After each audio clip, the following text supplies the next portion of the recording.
আসসালামু আলাইকুম, welcome to our channel food and innovation. আজকে আমরা তৈরি করব কলমি শাকের তরকারি। মাছ দিয়ে কলমি শাকের তরকারি, ইয়ামি একটা রেসিপি। চলেন আমরা মূল রেসিপিতে চলে যাই। ফার্স্টে এখানে আমরা মাছ নিয়েছি লবণ হলুদ দিয়ে সিদ্ধ করে। এখন মাছের কাঁটা দিয়ে নিয়েছি, আর এখানে আমরা কলমি শাক সুন্দর মতন ধুয়ে কেটে নিয়েছি।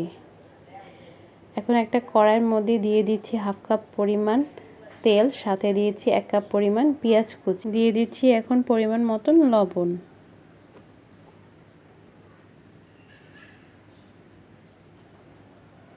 এখন ভালো মতন একটু পেঁয়াজটাকে ভেজে নিব। এখন দিয়ে দিচ্ছি 2 টেবিল চামচ পরিমাণ মরিচের গুঁড়া, দিয়ে দিচ্ছি 1 টেবিল চামচ পরিমাণ হলুদের গুঁড়া।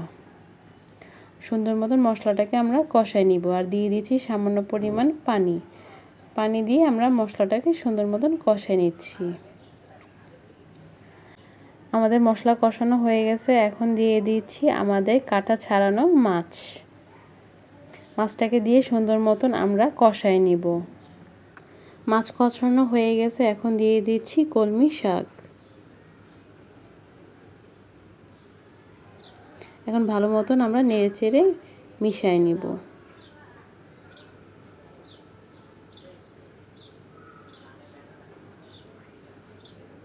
দিয়ে দিচ্ছি পরিমাণ মতন পানি।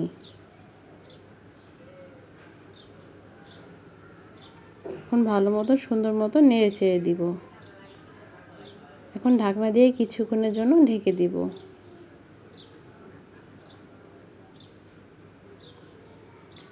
বলক চলে আসছে, এখন আবার কিছুক্ষণের জন্য নেড়ে দিব।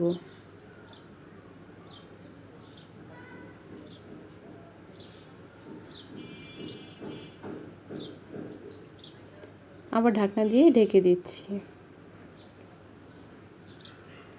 আমাদের শাকটা অনেকটা হয়ে গেছে, পানিটাও অনেকটা কমে গেছে। এখন আমরা এই পর্যায়ে চুলার আঁচটা বাড়িয়ে সুন্দর মতন পানিটা শুকায় নেব।